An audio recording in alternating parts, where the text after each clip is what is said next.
आज हम लोग बात करने वाले हैं बीए पार्ट 1 हिस्ट्री ऑनर्स का चैप्टर 9। चैप्टर 9 का ये भाग 7 है। भाग 6 तक बहुत अच्छा से पढ़ लिया। अगर इससे पहले वाला भाग का वीडियो नहीं देखे हैं तो लिंक डिस्क्रिप्शन में होगा, प्लेलिस्ट के वहां से देख सकते हैं, प्लेलिस्ट में जाकर देख सकते हैं। तो चलिए शुरू करते हैं। इससे पहले वाला भाग में हम लोग क्या देखे थे, हम लोग 7 गो लघु शिलालेख के बारे में, अशोक के 7 गो लघु शिलालेख के बारे में हम लोग पढ़ लिए थे कि 7 जो लघु शिलालेख थे कहाँ कहाँ मिले थे। और जैसे रूमनदेही हो गया, मेरठ का अभिलेख हो गया, टोपरा अभिलेख हो गया, कौशाम्बी अभिलेख हो गया, रामपुरवा अभिलेख हो गया, ये लौरिया नंदनगढ़ हो गया, लौरिया अरेराज हो गया। ये 7 गो लघु शिलालेख थे। वो कहाँ कहाँ से मिले थे, कैसे मिले थे, ये सब पूरा डिटेल में बात कर लिए थे। अशोक के 7 लघु शिलालेख मिलते हैं, 14 बृहद शिलालेख मिलते हैं और कुछ छिट फुट इधर उधर के शिलालेख मिलते हैं।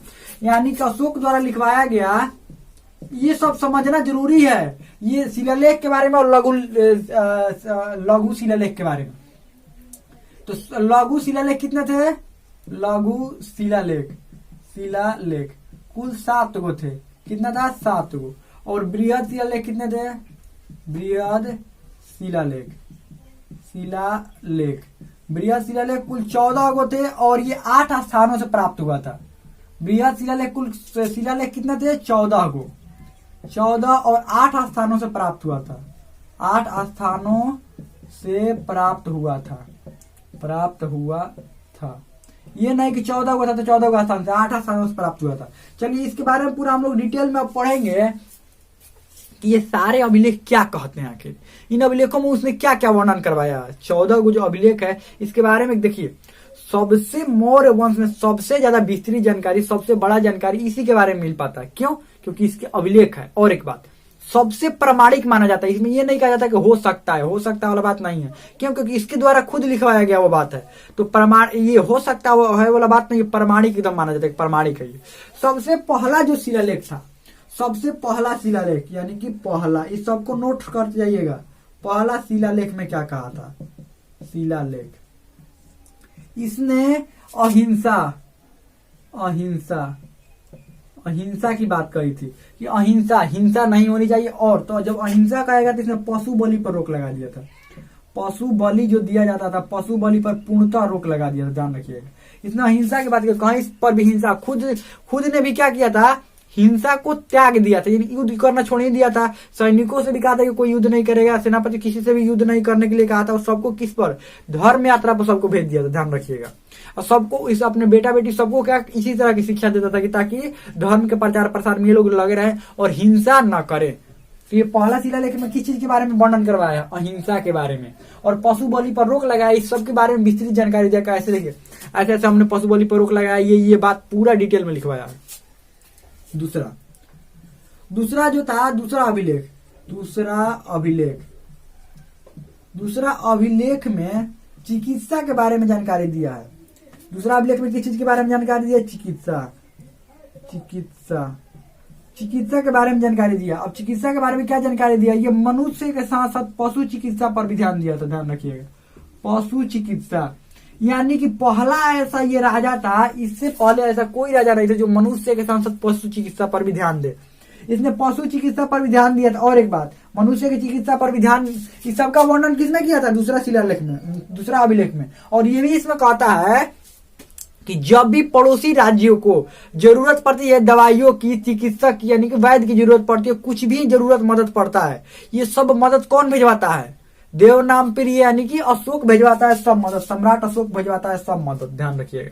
चिकित्सा के बारे में इसमें जानकारी दी। तीसरा अभिलेख में क्या था, ध्यान रखिएगा। तीसरा अभिलेख यानी तीसरा अभिलेख में इसने क्या किया था, 3 अधिकारियों के बारे में वर्णन किया था। 3 अधिकारियों को इसने नियुक्त किया था। कौन कौन अधिकारी थे, युक्ता नाम था एगो का, और दूसरा का रजुक और प्रादेशिक, और एक कौन था, प्रादेशिक। इन लोगों का काम था कि हर 5 वर्ष पर राज्य में भ्रमण करे, 5 वर्ष पर भ्रमण करे और देखे कि राज्य में कौन सी समस्याएं हैं, लोगों की मूलभूत समस्याएं कौन सी है, और जिन समस्याओं पर कार्य होना शुरू हुआ, क्या वो ठीक हुआ समस्या। 5 साल पहले जिन समस्याओं पर कार्य होना शुरू हुआ था, क्या वो समस्या ठीक हो पाया कि नहीं हो पाया, क्या उसमें क्या क्या दिक्कत है, क्या परेशानी है, ये सब के बारे में डिटेल पूरा इकट्ठा करे और उसको कैसे सॉल्व किया जाए उस समस्या को, इस सब के बारे में किसमें वर्णन है, तीसरा शिलालेख में। और उसके बाद तीसरा देखिए अभिलेख लिख देता है, शिलालेख बात एक ही हुआ, शिलालेख अभिलेख लिखते हैं। पहला अभिलेख, अभिलेख अभिलेख अभिलेख के अंतर्गत शिलालेख आता है, ध्यान रखिएगा। चौथा शिलालेख, चौथा शिलालेख या अभिलेख कुछ भी लिखिए, अभिलेख। चौथा अभिलेख में क्या लिखा हुआ था, भैरी घोष से धम घोष की ओर, भैरी घोष दिखाई दे रहा है ना, भैरी घोष से धम घोष की ओर लौटने के बारे में कहा था। धम घोष, भैरी घोष क्या था, भैरी घोष मतलब युद्ध से धर्म की ओर, युद्ध से क्या कहा था, धर्म की ओर लौटने के बारे में इसने वर्णन किया था। चौथा अभिलेख में युद्ध से धर्म की ओर लौटने के बारे में वर्णन किया था, यानी भैरी घोष से धर्म, भैरी मतलब युद्ध लिख लीजिएगा, ये धर्म मतलब धर्म। चलिए 5 नंबर में ये 5वां अभिलेख में क्या लिखा हुआ था, 5वां अभिलेख, 5वां अभिलेख में देखिए 5वां अभिलेख में क्या था। 5वां अभिलेख में मुख्य रूप से था धर्म महामात्रा के बारे में, धर्म महामात्रा के बारे में वर्णन था 5वां अभिलेख में। कि धर्म महामात्रा कैसे होंगे, उनकी नियुक्ति कैसे होगी और उनका कार्य क्या क्या कार्य था धर्म महामात्रा के, ताकि धर्म के बारे में लोगों को समझाएं कि आप धर्म के दायरे में रहकर ऐसा काम कर सकते हैं, ये कर सकते हैं। बौद्ध धर्म ऐसे है, बौद्ध धर्म के बारे में समझाना, उनसे कोई भी डाउट हो बौद्ध धर्म के बारे में वो सब बात करना, ये सब किसकी काम था, धर्म महामात्रा का। चलिए ये 5वां हो गया अभिलेख। 6वां अभिलेख, छठा अभिलेख इसमें जन कल्याण के बारे में लिखवाया था। यानी ये लिखवाया था कि कोई भी आम आदमी इससे मिल सकता है, कोई भी आम आदमी कभी भी मिल सकता है, और ये तीनों अधिकारी है ये भी कभी भी राजा से मिल सकते हैं। कोई भी समस्या हो, कोई भी दिक्कत हो तो कौन मिल सकता है, राजा से। ये कोई भी आम आदमी मिल सकता है, या ये तीनों अधिकारी कोई भी दिक्कत हो तो कभी भी मिल सकते हैं राजा से। इसके बारे में जन कल्याण के बारे में इसमें लिखा हुआ था। छठा ये 7वां अभिलेख, सातवां अभिलेख। अब देख लेते हैं 7वां अभिलेख में। अब देखिए 7वां अभिलेख में सहिष्णुता के बारे में, यानी सहिष्णु होने के लिए, सहिष्णुता के बारे में, यानी सहिष्णुता के बारे में देखिए, अब लिख देते हैं सहिष्णुता, यहीं पर लिख देते हैं सहिष्णुता के बारे में लिखवाया था। सहिष्णु होने का मतलब सभी संप्रदायों को समान अधिकार देना, सबको समान नजर से देखना, ये सबको समान बराबरी का अधिकार देना, यही सहिष्णुता की बात कही है। किसमें, 7वां अभिलेख। सबसे बड़ा अभिलेख है, ध्यान रखिएगा, सबसे बड़ा अभिलेख कौन है, 7वां अभिलेख। और सबसे छोटा जो शिलालेख है वो रुमनदेही है। कहाँ है वो रुमनदेही, कहाँ पर है, ये नेपाल लुम्बिनी वाला है। उसमें कर व्यवस्था के बारे में लिखवाया, कर में छूट जो दिया गया था उसके बारे में लिखवाया था, तो सबसे छोटा था। और ये सहिष्णुता यानी धर्म के बारे में जब लोगों को समझाना था तो ये सबसे बड़ा अभिलेख हो गया, सहिष्णुता के बारे में। यानी कि लोगों को सबके धर्म के प्रति समान नजर से होना चाहिए, समान दृष्टि से होना चाहिए, किसी को विरोध नहीं करना है। और देखिए किसी का ये नहीं कि हमारा धर्म श्रेष्ठ है उसका धर्म कम है, ऐसा बात नहीं है, किसी का भी विरोध नहीं करना है, बस इतना इसको बात ध्यान था। चलिए 7वां के बाद 8वां देख लेते हैं। 8वां नंबर क्या था, 8वां अभिलेख। ये अभिलेख में सम्राट के धर्म यात्राओं के बारे में था, सम्राट के धर्म यात्रा, यानी कि धर्म यात्राओं के बारे में था, यात्राओं के बारे में, यानी कहाँ पर इन्होंने यात्रा किया, जैसे लुम्बिनी हो गया, ये सारनाथ हो गया, बोध गया, ये सब यात्रा किया था, ये सब इसमें पूरे डिटेल में था 8वां अभिलेख में। तो हमें लगता है समझ में आ गया होगा। चलिए 8वां के बाद इधर मिटा देते हैं, सब लिख लिए होंगे ना, इसको पहले मिटा देते हैं, उसके बाद 8वां के बाद देखेंगे। और अभी कितना है, कुल मिलाकर 14 को है ना, तो 8 को देख लिए हैं और 6 का अभिलेख है, तो 6वां अभिलेख को अभी समझ लेते हैं। चलिए इसको मिटाते हैं। अब हम इसके 8वें अभिलेख के बारे में देख लेते हैं। अब 9वां अभिलेख के बारे में देखते हैं।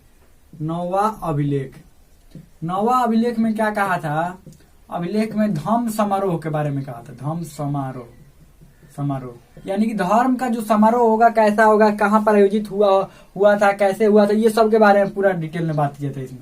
10वां अभिलेख 10वां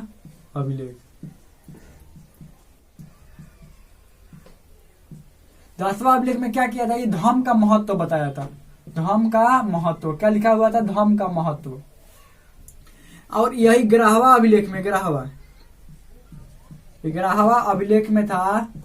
11वां अभिलेख में क्या लिखा हुआ था, धर्म का जो व्याख्या पूरे अच्छी तरह से धर्म क्या है, धर्म की व्याख्या किया गया था, व्याख्या किया गया था। बरहवा अभिलेख, अब 12 नंबर का